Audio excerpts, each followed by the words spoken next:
किसान साथियों नमस्कार, मैं पुनीत सिसोदिया। किसान साथियों, जब हम कोई भी फसल लगाते हैं, किसी भी फसल की आप बुवाई करते हैं तो देखिए हर एक फार्मर का एक ड्रीम होता है, एक सपना होता है कि उसने जो भी फसल की बुवाई की है वो अच्छे से आए, हरी भरी लहराए, रोग फ्री हो, कीट फ्री हो और उससे उसे जो प्रोडक्शन है यानी उत्पादन है अच्छा मिले, जिससे उसे अच्छा मुनाफा हो सके। ये हर फार्मर का एक ड्रीम होता है, एक सपना होता है। और इस सपने को पूरा करने के लिए जो आजकल फार्मर हैं वो जो एडवांस टेक्नोलॉजी है एग्रीकल्चर के अंदर, खेती के अंदर जो एडवांस टेक्नोलॉजी है उनको वो अपनाना शुरू कर दिया है। उसके जरिए वो तरह तरह के जो फर्टिलाइजर हैं, तरह तरह के टॉनिक हैं, तरह तरह के हार्मोन्स हैं, उनका भी उपयोग अपने खेतों के अंदर करते हैं। उसी में एक जो टॉनिक का उपयोग करते हैं as a tonic, as a fertiliser, वो है अमीनो एसिड्स। तो अमीनो एसिड्स का उपयोग भी आजकल जो एडवांस एग्रीकल्चर के अंदर जो किसान साथी हैं वो अपने फसलों के अंदर करने लगे हैं, एक बेहतर उत्पादन के लिए, एक बेहतर फसल के लिए। तो देखिए आज की इस वीडियो में हम अमीनो एसिड्स के बारे में डिटेल में समझेंगे कि अमीनो एसिड्स होता क्या है, कैसे काम करता है प्लांट के अंदर, कब उपयोग करना चाहिए, कितनी मात्रा में देना चाहिए। और देखिए इसका जो फंक्शन होता है पौधे के अंदर वो भी हम एकदम साइंटिफिकल तरीके से समझने वाले हैं, और वो भी बहुत आसान भाषा में जो आपको इजीली समझ में आए। तो वीडियो जो होगा काफ़ी इन्फॉर्मेटिव होगा। वीडियो को लाइक कीजिएगा, ज़्यादा से ज़्यादा फार्मर के साथ इसे शेयर कीजिएगा ताकि उन तक भी ये इन्फॉर्मेशन पहुंच सके। और चैनल पर आप नए हैं तो चैनल का जो सब्सक्राइबर बटन है उसको दबाएं, सब्सक्राइब करें और साथ में बेल आइकन को प्रेस करें ताकि आने वाली सभी लेटेस्ट वीडियोस की नोटिफिकेशन आपको समय पर मिलती रहे। तो चलिए जानते हैं। सबसे पहले जानते हैं कि अमीनो एसिड्स होते क्या हैं।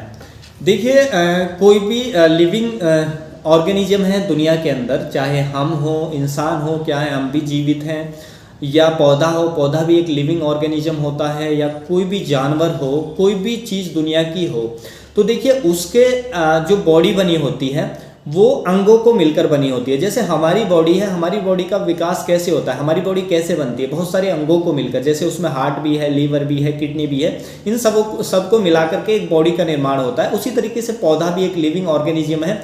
तो उसका भी जो पौधा जब बनता है तो उसमें क्या है, उसके पार्ट्स होते हैं कुछ, जैसे पत्तियां हैं या उसकी रूट्स हैं, जड़ हैं, स्टेम है, ये सब मिलकर के एक पौधे का निर्माण करते हैं।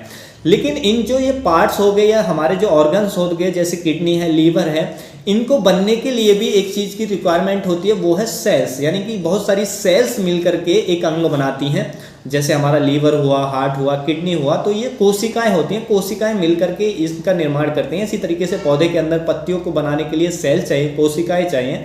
बहुत सारी कोशिकाएं मिलकर के पत्तियां बनाती हैं, जड़ बनाती हैं, तना बनाती हैं, और फिर इनसे जो तना है, जड़ है, पत्तियां, इनको मिलने के बाद एक पौधा बनता है। उसी तरीके से सेल्स क्या बनाती हैं, अंग बनाती हैं। अंग मिलकर के एक शरीर बनता है या पौधा बनता है। हमारा शरीर अंगों को मिलकर बना होता है। तो अंग बनने के लिए क्या चाहिए, सेल्स मिलकर के अंग बनाती हैं। अब यहाँ पर जो सेल्स हैं, सेल्स को बनने के लिए भी कुछ जरूरत होती है, वो है प्रोटीन। प्रोटीन जो होता है वो एक बेसिक कंपोनेंट्स होता है सेल्स बनने के लिए। कोई भी लिविंग सेल्स है, दुनिया की जीवित कोशिका है, उसको बनने के लिए, उसके अच्छे विकास के लिए जो प्रोटीन है वो बेसिक कंपोनेंट्स है। उसके बिना कोई भी सेल जीवित नहीं रह सकती, उसका विकास अच्छे से नहीं हो सकता। तो प्रोटीन जरूरी होता है। और यहाँ पर जो प्रोटीन है, प्रोटीन फॉर्मेशन के लिए भी जरूरी जो होता है वो है अमीनो एसिड्स। तो आप समझिए कि अमीनो एसिड्स क्या, बहुत सारे अमीनो एसिड्स मिलकर के प्रोटीन बनाते हैं। प्रोटीन से फिर और भी चीज़ें होती हैं, प्रोटीन के साथ साथ फिर सेल्स बनती है, सेल्स से फिर अंग बनता है, अंग से फिर एक बॉडी बनता है या पौधा बनता है। तो आप ऐसे समझ लीजिए, इस तरीके से पौधा बनता है। तो सेल्स को बनने के लिए प्रोटीन चाहिए, प्रोटीन के लिए फिर बनने के लिए अमीनो एसिड्स चाहिए। तो अमीनो एसिड्स बेसिक जो रिक्वायरमेंट्स होती है वो किसी सेल्स की, वो हम कह सकते हैं वो अमीनो एसिड्स होते हैं। तो अब हम जान लेते हैं कि जब हम कोई भी amino acids as a fertiliser, as a tonic अपने पौधों पर उपयोग करते हैं तो इसके क्या बेनिफिट्स होते हैं हमारी फसलों के अंदर। तो यहाँ पे पॉइंट नंबर 1 की बात करें तो वो है हमारा प्रोटीन निर्माण के लिए, यानी कि प्रोटीन के बनने के लिए, प्रोटीन फॉर्मेशन के लिए जो अमीनो एसिड्स है वो चाहिए होते हैं प्लांट के अंदर। तो देखिए जब हम स्प्रे में या टॉनिक के जरिए, जैसे हम एज ए फर्टिलाइजर हम स्प्रे में यूज करते हैं अमीनो एसिड्स का, तो अमीनो एसिड जब प्लांट को मिलते हैं तो प्लांट के अंदर तेजी से प्रोटीन बनता है। जब तेजी से प्रोटीन बनता है तो जो सेल्स हैं वो अच्छी होती है, हेल्दी होती है, उनका साइज बढ़ता है। जब सेल्स अच्छी होंगी, हेल्दी होंगी, तो कोई भी अंग जैसे फूल हैं, पत्तियां हैं, जड़ हैं, वो बड़े बड़े होंगे, उनका विकास अच्छा होगा। उनका विकास अच्छा होगा तो ओवरऑल पौधे की जो हेल्थ है, पौधे का जो विकास है वो अच्छा होगा। तो जब हम अमीनो एसिड्स का स्प्रे करते हैं तो प्रोटीन फॉर्मेशन तेज होता है, क्योंकि जो 20 अमीनो एसिड्स हैं वो मिलकर के 20 अमीनो एसिड्स एक सीक्वेंस में जुड़ते हैं, उसके बाद प्रोटीन बनता है। तो 20 अमीनो एसिड्स मिलकर के प्रोटीन बनाते हैं। तो जब हम अमीनो एसिड्स का स्प्रे करते हैं तो उससे तेजी से प्रोटीन बनता है प्लांट के अंदर, जिससे उसका विकास, ओवरऑल जो विकास है वो तेज होता है। क्यों होता है वो साइंटिफिकल तरीके से भी आप समझ गए होंगे। दूसरा ये जो काम करता है वो करता है कि हमारे पौधे को हर तरह के स्ट्रेस से बचाता है। जब हम अमीनो एसिड्स का स्प्रे अपने पौधे पर करते हैं, चाहे वो तो बायोटिक स्ट्रेस हो चाहे अबायोटिक स्ट्रेस हो। बायोटिक स्ट्रेस में जैसे कि कीट का अटैक होता है, रोग का अटैक हमारे पौधे पर होता है, तो जब इन रोगों का, कीटों का अटैक होता है तो पौधा एक तनाव में चला जाता है, स्ट्रेस में चला जाता है। तो उससे बाहर निकालने का काम भी जो करते हैं वो अमीनो एसिड्स करते हैं। उस तनाव को झेलने की क्षमता जो डेवलप करते हैं वो अमीनो एसिड्स पौधे के अंदर कर देते हैं। उसी तरीके से सूखे के प्रति, ज़्यादा सूखा हो गया खेत के अंदर तो पौधे में तनाव आएगा। ज़्यादा हाई टेम्परेचर है, पौधा तनाव में जाता है। ज़्यादा लो टेम्परेचर है, पौधा तनाव में जाता है। तो ये सभी जो हो गए वो हो गए हमारे एबायोटिक स्ट्रेस, तो अजैविक तनाव। तो अजैविक तनाव के प्रति भी जो पौधा है उसको सहनशील बनाता है। तो इस तरीके से पौधा जो बायोटिक और एबायोटिक स्ट्रेस को झेल पाता है जब हम अमीनो एसिड्स का स्प्रे करते हैं। ऐसा होता क्यों है वो भी हम समझ लेते हैं। देखिए, पौधे में प्रोटीन फॉर्मेशन कैसे होता है वो आप समझ लीजिए। आप समझ गए कि पौधे में जो है जब हम अमीनो एसिड्स मिलकर के प्रोटीन बनाते हैं, ये आप समझ गए आसानी से। लेकिन अमीनो एसिड्स पौधे के अंदर कैसे बनता है, एक तो हमने स्प्रे से दे दिया, वो अलग चीज़ होगी। लेकिन अगर हम स्प्रे से नहीं देते तो पौधा इसको कैसे बनाता है। तो पौधा जो अमीनो एसिड्स बनाने के लिए क्या काम करता है कि पौधे में फोटोसिंथेसिस होती है। आप जानते हैं प्रकाश संश्लेषण की क्रिया होती है। पौधा क्या है, जैसे कि हमारा कार्बन हुआ, हाइड्रोजन हुआ, ऑक्सीजन हुआ, यानी कि CO2 कहाँ से लेता है, वायुमंडल से। ऑक्सीजन एयर से जो पत्तियां हैं वो CO2 लेती हैं, कार्बन डाइऑक्साइड ले लेती हैं, एब्जॉर्ब कर लेती हैं। अब जमीन से पौधा जल लेता है, H2O, यानी कि वहाँ से उसको हाइड्रोजन मिल जाता है। तो CO2 प्लस H2O जब ये आते हैं पत्तियों में, तो पौधा जब सूरज की रोशनी उसको मिलती है तो सूरज की एनर्जी, क्लोरोफिल की उपस्थिति में सूरज की जो एनर्जी है उसको पत्तियां सक करती हैं। तो ये सब मिलकर के जो हमारा कार्बोहाइड्रेट्स है पौधा वो बनाता है, यानी कि फोटोसिंथेसिस के जरिए पौधा क्या बनाता है, कार्बोहाइड्रेट्स बनाता है, ग्लूकोज यानी कि स्टार्च बनाता है। अब ये जब कार्बोहाइड्रेट्स बन जाते हैं फोटोसिंथेसिस की प्रक्रिया के जरिए प्लांट के अंदर, तो देखिए हम पौधे के अंदर यूरिया डालते हैं ज़मीन में, तो पौधा फिर ज़मीन से नाइट्रोजन लेता है। ज़मीन में नाइट्रोजन होती है वैसे भी, और हम यूरिया का उपयोग करते भी हैं वेजिटेटिव ग्रोथ में। तो वहाँ से फिर पौधा क्या लेता है, वो नाइट्रोजन लेता है। तो नाइट्रोजन को जो पौधे ने फोटोसिंथेसिस के लिए जो कार्बोहाइड्रेट्स बनाए हैं, तो उससे जो नाइट्रोजन है उसको कंबाइन कर देता है, जिससे जो अमीनो एसिड्स का निर्माण होता है। तो इस तरीके से अमीनो एसिड्स जो प्लांट के अंदर बनता है। तो इसके लिए प्लांट बहुत सारी एनर्जी जो है वो वेस्ट करता है। इसमें एक लंबी प्रक्रिया लगती है कि पौधे ने सभी एलिमेंट्स लिए, उसके बाद फिर फोटोसिंथेसिस किया सूरज की उपस्थिति में, तब कार्बोहाइड्रेट्स बनते हैं। कार्बोहाइड्रेट्स जब बन गए तो फिर उसको कंबाइन कर दिया नाइट्रोजन से, इस तरीके से अमीनो एसिड्स बनते हैं। तो इसमें एक लंबी प्रक्रिया लगती है, पौधे की बहुत सारी एनर्जी वेस्ट होती है। तो लेकिन जब हम अलग से जो अमीनो एसिड्स हैं वो स्प्रे कर देते हैं तो क्या होता है कि पौधा जो इतनी लंबी प्रक्रिया कर रहा था उससे बच जाता है। तो उसको अमीनो एसिड्स आसानी से मिल गए। तो जब आसानी से अमीनो एसिड्स मिल गए, वो जो इतनी लंबी प्रक्रिया करके जो बना रहा था अमीनो एसिड्स, वो उसको इतनी लंबा प्रोसेस नहीं करना पड़ा, इतनी लंबी मेहनत उसको नहीं करनी पड़ी। तो उसकी जो वो एनर्जी है सारी उसकी सेव हो गई। तो जब पौधे की जो वो एनर्जी है वो सेव हो जाती है तो पौधा स्ट्रांग होता है, मजबूत होता है, जिससे फिर वो हर एक तनाव को झेल पाता है।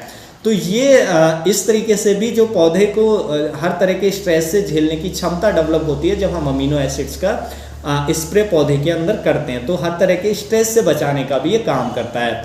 उसी तरीके से ये इंकरेज करता है फोटोसिंथेसिस को भी। जब हम अमीनो एसिड्स का स्प्रे करते हैं तो ये फोटोसिंथेसिस यानी कि प्रकाश संश्लेषण की प्रक्रिया को भी पौधे के अंदर बढ़ा देता है। देखिए, पौधे के अंदर कुछ अमीनो एसिड्स 2 अमीनो एसिड्स ऐसे होते हैं जो आप स्क्रीन पर देख सकते हैं। तो ग्लूटामिक एसिड होता है अमीनो एसिड, एक और होता है जो प्लांट के अंदर जो क्लोरोफिल है उसको बढ़ाने में हेल्प करते हैं। यानी कि ये अमीनो एसिड ज़्यादा होंगे तो प्लांट के अंदर क्लोरोफिल ज़्यादा बनेगा। जब क्लोरोफिल ज़्यादा बनेगा तो तभी जो पौधा है वो सूर्य से जो एनर्जी है, यानी कि सनलाइट से जो एनर्जी आ रही है उसको एब्जॉर्ब कर पाएगा। यदि क्लोरोफिल नहीं होगा तो जो एनर्जी है उसको एब्जॉर्ब नहीं कर पाएगा। जब एनर्जी एब्जॉर्ब नहीं कर पाएगा सूर्य से, तो फिर प्रकाश संश्लेषण की जो प्रक्रिया है वो धीमी पड़ जाएगी। लेकिन जब हम अमीनो एसिड्स का स्प्रे करते हैं तो पौधे में का जो ग्रीनिश इफेक्ट यानी कि क्लोरोफिल का जो पार्ट है वो बढ़ता है, पौधा हरा भरा होता है और ज़्यादा एनर्जी को ले पाता है। कहाँ से? सूर्य से। सूर्य की जो एनर्जी है उसको ज़्यादा पत्तियां सक कर पाती हैं, जिससे फोटोसिंथेसिस तेज होती है, जिससे पौधा तेजी से जो कार्बोहाइड्रेट्स है वो भी बनाता है, पौधा और भी हरा भरा और भी हेल्दी हमें देखने को मिलता है। तो ये जब हम अमीनो एसिड्स का स्प्रे भी करते हैं तो ये फोटोसिंथेसिस को भी इंकरेज कर देता है, तो ये भी बेनिफिट हमें देखने को मिलता है। उसके साथ साथ जब हम अमीनो एसिड्स का स्प्रे पौधे के अंदर करते हैं, प्लांट पर करते हैं, तो ये जो हमारा पॉलिनेशन है या फ्रूट फॉर्मेशन है, यानी कि फल का निर्माण है, या जो पॉलिनेशन परागण होता है वो भी तेज होता है, वो भी बढ़ जाता है हमारे पौधे के अंदर। क्यों बढ़ जाता है? क्योंकि जो अमीनो एसिड्स हैं वो जो देखिए पॉलिनेशन होता कैसे है पहले ये समझ लीजिएगा कि फूल के अंदर एक पॉलिनिक ट्यूब बनती है, पॉलिनिक ट्यूब का निर्माण होता है तो तभी उसमें परागण अच्छा होगा। फूल के अंदर अगर पॉलिनिक ट्यूब जो है वो छोटी रह जाएगी तो परागण नहीं हो पाएगा, जिससे फ्लावर ड्रॉप हो जाएगा, जो फूल है फल में कन्वर्ट नहीं होगा। तो इसलिए जो पॉलिनिक ट्यूब है उसका विकास अच्छा होना चाहिए, उसकी लेंथ अच्छी होना चाहिए पॉलिनेशन के लिए। जब पॉलिनेशन परागण होगा तभी वो फल में कन्वर्ट होगा, फूल अदरवाइज नहीं होगा। तो उसके लिए जो पॉलिनिक ट्यूब है उसका बड़ा होना जरूरी है, और पॉलिनिक ट्यूब को बड़ा करने के लिए जो अमीनो एसिड्स हैं वो जरूरी होते हैं। पॉलिनिक ट्यूब जो होती है उसकी लेंथ को जो अमीनो एसिड्स है वो बढ़ा देते हैं, जिससे जो पॉलिनेशन अच्छा होता है, तो जिससे जो फ्रूट है, हर फूल जो है वो फ्रूट में कन्वर्ट होता है, तो फ्रूट फॉर्मेशन हमारा बढ़ जाता है, यानी कि फ्रूट का निर्माण बढ़ जाता है प्लांट के अंदर। तो इससे अच्छी फ्रूटिंग देखने को मिलती है, अच्छी इल्ड देखने को मिलती है। तो ये भी बेनिफिट देखने को मिलता है कि पॉलिनेशन को इंकरेज कर देता है, जिससे अच्छी उपज देखने को मिलती है। जो फ्लावर ड्रॉप है वो हमें देखने को नहीं मिलता है। तो ये भी हमें बेनिफिट देखने को मिलता है जब हम अमीनो एसिड्स का स्प्रे पौधे पर करते हैं। उसके बाद हम पॉइंट नंबर 5 की बात करें तो देखिए जो हमारे अमीनो एसिड्स हैं ये चिलेटिंग इफेक्ट भी डालते हैं। यदि आप इनको किसी भी माइक्रोन्यूट्रेंट के साथ मिक्स करते हैं हम अमीनो एसिड्स को, तो ये जो माइक्रोन्यूट्रेंट्स हैं उनको उन पर चिलेटिंग प्रभाव दिखाते हैं। तो चिलेटिंग आप जानते हैं जब वो चिलेटिंग फॉर्म में होते हैं तो वो आसानी से पौधा उनको अपटेक कर पाता है। जो चिलेटेड फॉर्म के जो फर्टिलाइजर होते हैं, माइक्रोन्यूट्रेंट्स होते हैं, तो ये चिलेटेड इफेक्ट डालता है माइक्रोन्यूट्रेंट्स पे, जिससे जो हमारे माइक्रोन्यूट्रेंट्स हैं उनको पौधा आसानी से एब्जॉर्ब कर पाता है, पोषक तत्वों को आसानी से और अधिक मात्रा में एब्जॉर्ब कर पाता है। तो इसका उपयोग करने से पौधे के अंदर जो चिलेटिंग इफेक्ट है वो भी आता है, जिससे जो माइक्रोन्यूट्रेंट्स हैं वो आसानी से पौधा एब्जॉर्ब कर पाता है। तो ये भी बेनिफिट हमें देखने को मिलता है। तो ये सब हमें बेनिफिट्स देखने को मिलते हैं जब हम अमीनो एसिड्स का उपयोग करते हैं। ओवरऑल जो हमारा पौधा है हेल्दी ग्रो करता है, डिजीज से टॉलरेट कर पाता है, इंसेक्ट से टॉलरेट कर पाता है, ग्रोथ अच्छी होती है, प्रोडक्शन बेहतर होता है, उत्पादन बेहतर मिलता है। तो सभी बेनिफिट्स हमें देखने को मिलते हैं अमीनो एसिड्स के। तो उम्मीद है किसान साथियों जो अमीनो एसिड्स है उसके बारे में आप डिटेल में अच्छे से समझ पाए होंगे। और वीडियो अच्छा लगा तो लाइक कीजिएगा, ज़्यादा से ज़्यादा फार्मर के साथ शेयर भी कीजिएगा। मिलूंगा मैं आपको एक और नई वीडियो में नई जानकारी के साथ, तब तक के लिए आप अपना ख्याल रखिएगा। धन्यवाद।